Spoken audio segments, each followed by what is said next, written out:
तो हम इस चैप्टर में सबसे पहले बात कर रहे हैं चैप्टर के नाम की। तो प्रकाश, प्रकाश के बारे में हम क्या जानते हैं, और हमको ये भी पता होना चाहिए कि प्रकाश के दो स्रोत हैं। माइक बंद रखो।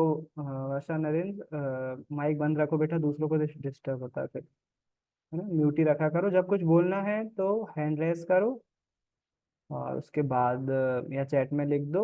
अगर कोई बहुत ज़्यादा इम्पोर्टेंट बात है तो माइक भी खोल सकते हो आप,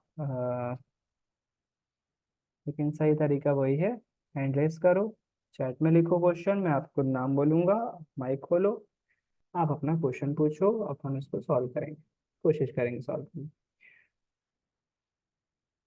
हम्म, क्या बोल रहा था मैं? हाँ, प्रकाश के बारे में। तो आप थोड़ा सा ये बात कर लें कि साइंटिफिक टर्म में प्रकाश होता क्या है ना। तो प्रकाश के बारे में वैज्ञानिक जो है वो दो हिस्सों में बटे हुए हैं। दो हिस्सों में कैसे बटे हुए हैं? कुछ बोलते हैं कि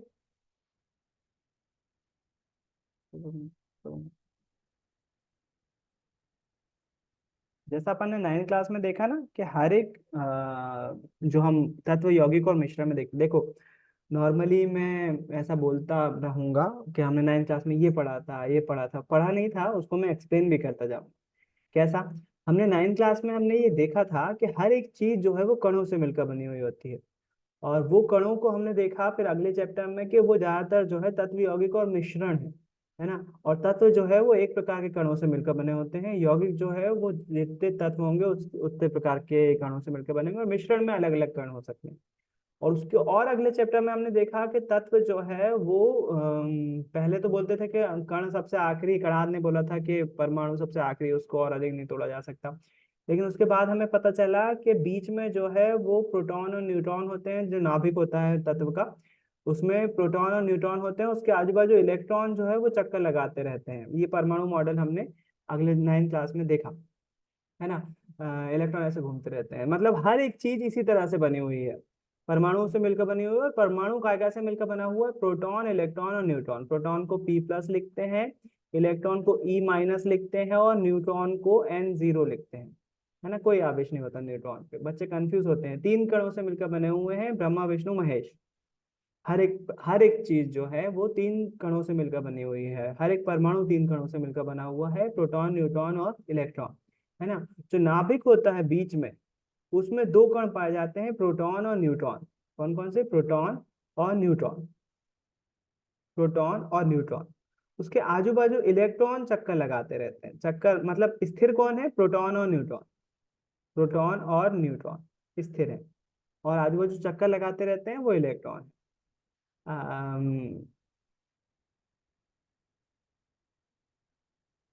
हाँ, है ना। तो ये तीन कण हैं, प्रोटॉन, न्यूट्रॉन और इलेक्ट्रॉन। तो नाभिक पर प्लस क्यों लिखते हैं? क्योंकि नाभिक पर जो है वो प्रोटॉन और न्यूट्रॉन रहते हैं। प्रोटॉन पर धनावेश होता है और न्यूट्रॉन पर कोई आवेश नहीं होता, इसलिए नाभिक पर धनावेश हो जाता है। क्योंकि ये कोई आवेश है ही नहीं, तो जो जिसका ज्यादा आवेश होगा वो ज्यादा डोमिनेटिंग डोमिनेटिंग होगा। तो प्रोटॉन का ज्यादा आवेश रहेगा तो नाभिक कैसा हो जाता है? धनावेशित हो जाता है।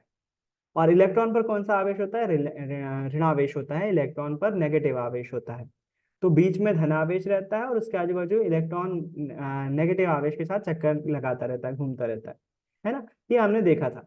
तो कोई भी चीज इसी तरह से बनी हुई होती है। तो फिर प्रकाश किस तरह से बना हुआ है? तो प्रकाश के बारे में जो है, प्रकाश के बारे में वैज्ञानिक जो हैं बटे हुए थे, अभी भी बहुत हद तक वो चलती है। तो पहले वैज्ञानिकों ने बोला कि प्रकाश जो है वो कणों की भांति काम करता है। मतलब जैसे इलेक्ट्रॉन, प्रोटॉन, मतलब जो परमाणु है वो परमाणु आपस में मिलकर जो है वो अ, देखो एक सिंपल सी बात, इसको इस तरह से समझाऊं मैं। यदि मैं आपको एक तार दूं, है ना, एक कॉपर का तार दूं, उस कॉपर को, अपन कॉपर के तार को देखें, जूम करके देखें, तो हम पाएंगे कि ये पीछे हटा है। क्या समझ नहीं आया सपना?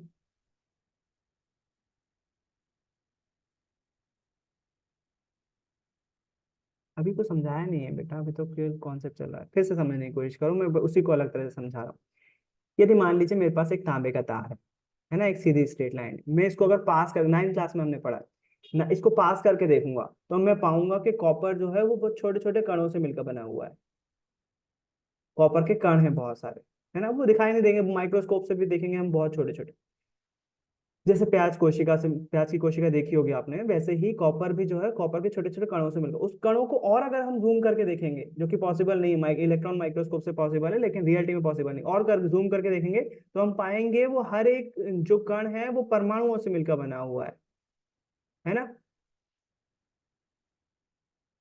और अगर और ज्यादा जूम करेंगे तो हम पाएंगे कि वो हर एक परमाणु में तीन कण हैं, बीच में प्रोटॉन और न्यूट्रॉन, उसके आजू बाजू इलेक्ट्रॉन, है ना। तो अगर मैं तुमको परमाणु अणु में कंफ्यूजन होती है तो एक सिंपल सा फॉर्मूला बना के देता हूँ उसके लिए। सबसे सूक्ष्मतम जो चीज है अभी हम मानते हैं, वो है तीन कण, electron proton neutron. Proton neutron नाभिक में रहते हैं और इलेक्ट्रॉन उसके आजू बाजू चक्कर लगाते हैं, तो ये तीन कण प्रमुख हैं, है ना।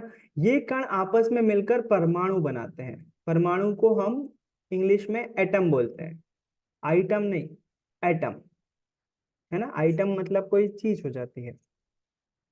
जैसे ये एक आइटम है, ये एक चौक एक आइटम है, आइटम मतलब कोई चीज। तो प्रोटॉन न्यूट्रॉन और इलेक्ट्रॉन आपस में मिलकर क्या बनाते हैं, परमाणु बनाते हैं। दो परमाणु आपस में मिलकर अणु बनाते हैं। इंग्लिश में भी मैं लिख देता हूं, मैं परमाणु को बोलते हैं एटम और अणु को बोलते हैं मॉलिक्यूल। थोड़ी बहुत इंग्लिश चलेगी, है ना। और अणु आपस में मिलकर जो है किसी पदार्थ का निर्माण करते हैं, या आप बोल सकते हैं कण बनाते हैं, और कण आपस में मिलकर जो है वो पदार्थ का निर्माण करते हैं। कण नहीं भी लिखोगे तो चलेगा।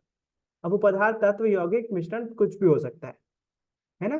तो इलेक्ट्रॉन प्रोटॉन न्यूट्रॉन आपस में मिलकर परमाणु बनाते हैं, परमाणु अणु बनाते हैं, और अणु से मिलकर क्या बनता है, पदार्थ बनता है, या तत्व यौगिक मिश्रण बनता है। ये सिंपल सा कॉन्सेप्ट है, हम 9th क्लास में देखते हैं इस चीज को, है ना। अब हम देखते हैं कि जब कोई चीज जैसे कॉपर का तार हो गया, तो वो कहीं ना कहीं प्रोटॉन इलेक्ट्रॉन और न्यूट्रॉन से मिलकर बना हुआ है। अगर हम अपने शरीर की कोई चमड़ी को ले लें तो हम देखेंगे कोई ना कोई तत्वों से मिलकर बना हुआ है, और वो तत्व जो है, वो पदार्थ जो है, वो इलेक्ट्रॉन प्रोटॉन न्यूट्रॉन से मिलकर, मतलब हमारे आसपास जितनी भी चीजें हैं, दीवार की ईंट से लेकर मोबाइल के चार्जर से लेकर जूते चप्पल, कुछ भी चीज है, वो सभी चीज जो है वो इलेक्ट्रॉन प्रोटॉन न्यूट्रॉन से मिलकर बनी हुई है। तो अब बात आती है, लाइट किससे बनी हुई है, प्रकाश किससे बना हुआ है। तो वैज्ञानिकों ने इस पर जो है वो रिसर्च करी और पता लगाया कि जिस प्रकार से हमारे जो आसपास के तत्व हैं वो इलेक्ट्रॉन प्रोटॉन न्यूट्रॉन से मिलकर बने हुए होते हैं, उसी प्रकार से लाइट जो है वो फोटॉन से मिलकर बनी हुई होती है। कैसे, फोटॉन से, फोटॉन से मिलकर बने, तो कई सारे फोटॉन्स जो है आपस में जुड़कर जो है वो प्रकाश की एक किरण का निर्माण करते हैं। और वो कई सारी किरण जो है आपस में जब बहुत सारी किरणें इकट्ठी हो जाती हैं तो वो प्रकाश का निर्माण करती हैं। सिंपल सी बात है। देखो अब मैंने इसको बहुत, एक चीज में डिस्क्लेमर दे दूं, कोई नाटक शुरू होता है तो डिस्क्लेमर देते हैं ना। मैं 10th में जब साइंस पढ़ाता हूँ तो उसको सिंप्लीफाई करने के लिए कई हद तक बहुत ज्यादा सिंपल वे में समझाता हूँ। रियलिटी में वो चीज थोड़ी सी अलग होती है। जैसे 10th क्लास में मैं आपको बताऊंगा कि इलेक्ट्रॉन, जैसे अपने 2n² पढ़ा ना, नील्स बोर बोलते हैं कि आप, जैसे अभी मैंने बताया नाभिक जो है वो बीच में नाभिक होता है, इलेक्ट्रॉन भरे जाते हैं, 2, 8, 18, 32 ऐसे भरे जाते हैं 2n² के फॉर्मूले के हिसाब से। 11th में आकर ये गलत हो जाएगा, है ना, लेकिन मेरे को फिर भी पढ़ाना है।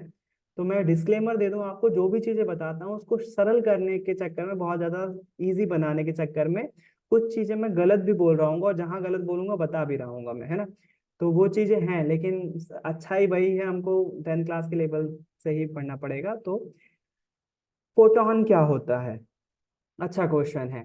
जैसे हमने तीन अपरमाणु कणों के बारे में पढ़ा कि हमारे आसपास की चीजें जो बनी हुई हैं वो इलेक्ट्रॉन प्रोटॉन न्यूट्रॉन से बनी हुई है, और ये तीनों क्या है, ये तीनों अपरमाणु कण है। अपरमाणु मतलब परमाणु जिससे मिलकर बना हुआ है उसको हम बोलते हैं अपरमाणु कण, है ना। तो हर एक परमाणु किससे मिलकर बना हुआ है, इलेक्ट्रॉन प्रोटॉन न्यूट्रॉन से बना हुआ है।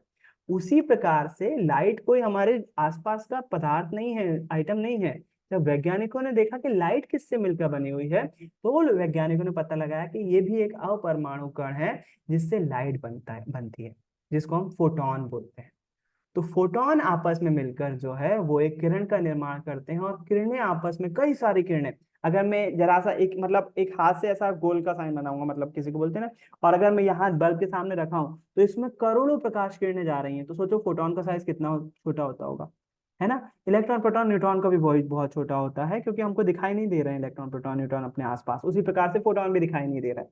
तो हमारा प्रकाश जो बना हुआ है वो काय से मिलकर बना हुआ है, फोटोन से मिलकर बना हुआ है। फोटोन आपस में मिलकर किरण बनाते हैं, और कई सारी किरणें जो है वो प्रकाश का निर्माण करती हैं। ये एक प्रकार के वैज्ञानिकों ने खोज करी।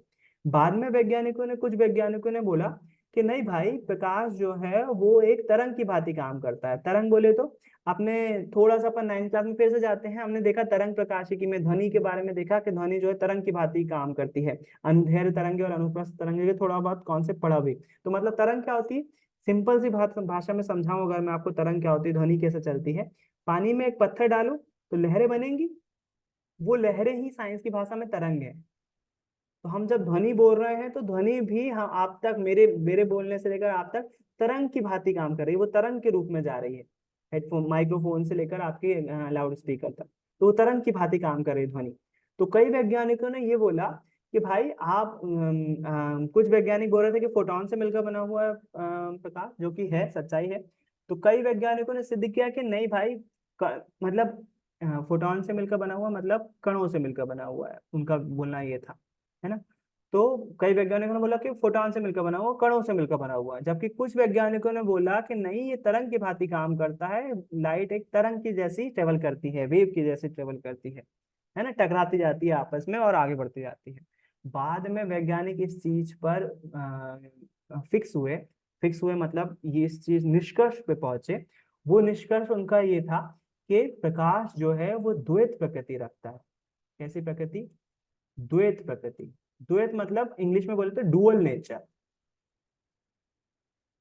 डुअल नेचर, प्रकाश हमारा डुअल नेचर रखता है, दो प्रकार की प्रकृति रखता है, मतलब वो कणों के रूप में भी है और वो तरंगों के रूप में भी है ना। आपको ये 12th क्लास की बात है, आपको इतना जानने की कोई आवश्यकता नहीं है। अभी आपसे कोई नहीं पूछेगा कि द्वैत प्रकृति क्या होती है, बताओ वगैरह वगैरह। आपको केवल अभी इतना ध्यान रखना है कि प्रकाश जो है वो फोटॉन से मिलकर बना हुआ होता है ना। हमारे लाइट जो हम तक पहुंच रही है वो कई प्रकार की किरणों से मिलकर बनी हुई है, और किरणें जो है वो फोटॉन से मिलकर बनी हुई होती है। तो अब हमने प्रकाश के बारे में जो बेसिक जानकारी थी हमको मिल गई।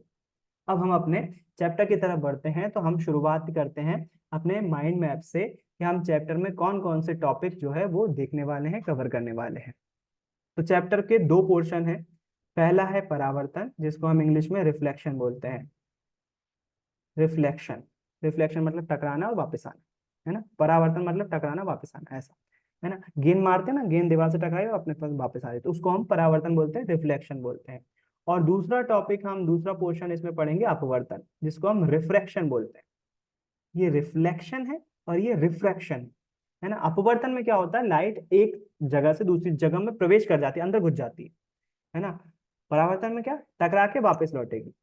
अपवर्तन में अंदर घुस गई, है ना। अब हर चीज के अंदर नहीं घुस सकती, दीवार के आर पार नहीं जा सकती, लेकिन पानी के आर पार जा सकती, कांच के आर पार जा सकती है। तो पारदर्शी और अपारभासी वस्तुओं के आस पार आर पार जो है जा सकती है लाइट, और वही अपवर्तन के अंतर्गत आता है। तो हम इस चैप्टर में दो पोर्शन देखने वाले हैं, परावर्तन और अपवर्तन। तो सबसे पहला टॉपिक जो हमारा परावर्तन के अंतर्गत होगा, ये माइंड मैप है ना। तो माइंड मैप के अंतर्गत आपको पूरे चैप्टर के टॉपिक जो है क्लियर होना चाहिए, ताकि आप दिमाग में कभी भी खोल कर देख सको कि उस टॉपिक के अंतर्गत क्वेश्चन आया हुआ है ये वाला, है ना, एग्जाम में। तो परावर्तन के अंतर्गत हम पढ़ेंगे, ये रटा हुआ होना चाहिए सबको, जैसा मुझे रटा हुआ है वैसे ही आपको भी रटा हुआ होना चाहिए। मैथ्स में नहीं बना पाएंगे अपन इस चीज को, लेकिन साइंस और सोशल साइंस में बना सकते हैं। परावर्तन की परिभाषा देखेंगे हम इसमें, और नियम देखेंगे। परिभाषा और नियम, सबसे पहला टॉपिक हमारा यही होगा, परावर्तन की परिभाषा लिखो और उसके नियम लिखो, है ना। दूसरा हमारा जो टॉपिक होगा वो इसमें होगा दर्पण। दर्पण किसे कहते हैं, दर्पण कितने प्रकार का होता है ना। ये वाली डेफिनेशन हो गई, 8th क्लास में ही पढ़ा है, फिर से रिपीट हो रही है। दर्पण में हम देखेंगे कितने प्रकार के दर्पण होते हैं, ऊट पटांग दर्पण होते हैं। कई दर्पण में हम छोटे नजर आते हैं, कई में बड़े नजर आते हैं, साइंस सेंटर जाना होगा। साइंस सेंटर से याद आई, तुम लोगों को बोला था मैंने, लेके नहीं गया अनफॉर्चुनेटली। लेकिन कंडीशन, 2 बार कोशिश करी, लेकिन एक बार मैम की तबीयत खराब हो गई, एक बार कुछ हो गया, इसके कारण से वो डिले होते होते आखिर में सेशन निकल गया। लेकिन फिर से कोशिश करेंगे। अपन साइंस सेंटर जाएंगे जब, वहां देखेंगे अलग अलग प्रकार के दर्पण लगे हुए हैं, जिसमें हम कुछ में छोटे नजर आ रहे हैं, किसी में मोटे नजर आ रहे हैं, किसी में लंबे नजर आ रहे हैं, पतले नजर आ रहे हैं, है ना। तो ये अलग अलग प्रकार के दर्पण हमारे आसपास पाए जाते हैं। नॉर्मली हमारा आमना सामना जो है वो केवल एक प्रकार के दर्पण से होता है, जिसको हम समतल दर्पण बोलते हैं, जिसमें हम अपना चेहरा देखते हैं डेली, लिपस्टिक लगाते हैं। लड़के नहीं, लड़कियां। लड़कियां भी नहीं, सभी लड़कियां नहीं, कुछ कुछ। तो जो डेली हम देखते हैं वो समतल दर्पण होता है, लेकिन इसके अलावा भी गोली दर्पण होता है। तो हम देखेंगे दर्पण और उसकी परिभाषाएं, कुछ दर्पण से जुड़ी हुई कुछ परिभाषाएं, उसके प्रकार, दर्पण के अंदर जो है सब टॉपिक आएगा। जैसे इंग्लिश में नोट्स बनाते हैं ना अपन, समरी और नोट्स बनाते हैं, तो नोट्स में टॉपिक के अंदर टॉपिक रहता है। तो दर्पण के अंदर जो है वो हम इसके प्रकार देखेंगे, और इसके प्रकार दर्पण से जुड़ी हुई कुछ परिभाषाएं हैं, तो वो भी देखेंगे, क्योंकि ये 2 नंबर में पूछी जा चुकी हैं परिभाषाएं दर्पण से जुड़ी हुई। तो हमारा दूसरे टॉपिक के अंदर ये 2 प्रकार के सब टॉपिक होंगे, प्रकार और परिभाषाएं। उसके बाद हम जो है एक इम्पोर्टेंट टॉपिक पढ़ेंगे इसमें हम दर्पण से रिलेटेड, वो है चिन्ह परिपाटी। चिन्ह परिपाटी। और चिन्ह परिपाटी पढ़ने के बाद हम देखेंगे इसमें गोली दर्पण से बनने वाले प्रतिबिंब, मतलब कैसे प्रतिबिंब बनते हैं, प्रतिबिंब होते क्या है ना, और कैसे कैसे प्रतिबिंब बनते हैं। न्यूमेरिकल के लिए बहुत ज्यादा इंपॉर्टेंट टॉपिक है। गोलीय दर्पण के प्रतिबिंब, मैं पूरा नहीं लिख रहा हूँ, गोलीय प्रतिबिंब लिख दे रहा हूँ, समझ जाओगे आप। गोलीय दर्पण से कैसे कैसे प्रतिबिंब बनते हैं। प्रतिबिंब किसको बोलते हैं? बिंब मतलब होती है वस्तु, मतलब जैसे हम, मैं हो गया वस्तु, और जब मैं दर्पण के सामने खड़ा हूं तो दर्पण में मैं अपने आप को देख पा रहा हूँ, तो दर्पण में जो देख पा रहा हूँ उसको हम प्रतिबिंब बोलेंगे, है ना। प्रति मतलब होता है कॉपी, तो प्रतिबिंब, बिंब की कॉपी, बिंब मतलब वस्तु, वस्तु में हो गया, मोमबत्ती हो गई, चीजें हो गई, कुछ भी जो आईने में देख रहे हैं हम, वो चीज वस्तु, वस्तु की कॉपी जो हमको दिखाई दे रही है उसको हम प्रतिबिंब बोलेंगे। तो गोली दर्पण में कितने प्रकार के प्रतिबिंब बनते हैं, वो टॉपिक हम इसमें देखने वाले हैं। गोली दर्पण में प्रतिबिंब के बाद एक इनसे जुड़ा हुआ एक और छोटा सा टॉपिक है, वो आ जाता है आवर्धन, है ना। आवर्धन डिपेंड करेगा कब पढ़ेंगे, आगे पीछे हो सकता है, यार आखिरी टॉपिक, एक छोटा टॉपिक आता है आवर्धन का, है ना। और आखिरी टॉपिक आता है दर्पण सूत्र का। और दर्पण सूत्र पढ़ते से ही परावर्तन जो है वो खत्म हो जाता है। बहुत छोटे छोटे टॉपिक हैं, मैंने जो आपको बताया है, बहुत छोटे छोटे टॉपिक हैं, इतने बड़े नहीं है, है ना। 1 2 3 4 5 6, क्या हुआ, माइक खोला था। तो ये 6 टॉपिक हैं परावर्तन के अंतर्गत, परावर्तन की परिभाषा, नियम, दर्पण, चिन्ह परिभाषा। ये चीज मैं फिर से बनाऊंगा, एक बार चैप्टर पढ़ लेंगे ना, उसके बाद फिर से बनाऊंगा, आपको याद आती जाएगी कि ये पढ़ लिया हमने। तो परिभाषा, नियम, दर्पण, चिन्ह परिपाटी, गोलीय दर्पण से बनने वाले प्रतिबिंब, आवर्धन, और आखिरी में आएगा दर्पण सूत्र। पहले ये 4 नंबर में आता था, लेकिन अभी इसकी कीमत घट गई है, क्योंकि ये डेरिवेशन हट गया है, केवल अब परिभाषा बस बची हुई। तो हम, और दर्पण सूत्र में ये पूरी चीजें निचोड़, इसका निचोड़ है दर्पण सूत्र। इन सब चीजों को पढ़ते हैं हम जब, परावर्तन, परावर्तन के नियम, दर्पण प्रकार, ये सब पढ़ने के बाद हम फिर आखिरी निष्कर्ष पे पहुंचते हैं दर्पण सूत्र के, है ना। मतलब निचोड़ है वो पूरा सब टॉपिक का। आपको अगर दर्पण सूत्र पता है तो मतलब आपको ये सब टॉपिक पता है, नहीं तो फिर दर्पण सूत्र पता नहीं है कुछ मतलब। अपवर्तन में देखेंगे हम, अपवर्तन, अच्छा, परावर्तन में हम दर्पण पढ़ते हैं, अपवर्तन में हम लेंस पढ़ते हैं। तो अपवर्तन में सबसे पहले हम परिभाषा देखेंगे, अपवर्तन की परिभाषा और नियम, दोनों अलग अलग कॉन्सेप्ट है, परिभाषा और नियम। दूसरा लेंस, दोनों में क्या अंतर होता है वो भी देखेंगे। एक्चुअली में दर्पण के हम आर पार नहीं देख सकते, है ना। दर्पण में जैसे हम अपना चेहरा देखते हैं ना, वो दर्पण है, और लेंस के आर पार देख सकते हैं, जैसे चश्मे में लगता है जो, उसको लेंस कहते हैं। तो उसमें अपवर्तन हो रहा है ना। तो लेंस, और लेंस के अंदर भी हम इसके प्रकार पढ़ेंगे और इसकी परिभाषाएं पढ़ेंगे। परिभाषा इंपॉर्टेंट नहीं है इसकी, लेकिन प्रकार और परिभाषा, लेकिन एक बार तो एक बार पढ़ना बनता है, इतनी इंपॉर्टेंट नहीं है। उसके बाद चिन्ह परिपाटी इसमें भी आती है, लेकिन दोनों की ही लगभग लगभग सेम है, कोई अंतर नहीं। तो ये वाला टॉपिक, इसमें कुछ भी चेंज नहीं होता, बस थोड़ा सा अंतर। उसके बाद आता है लेंस से बनने वाले प्रतिबिंब।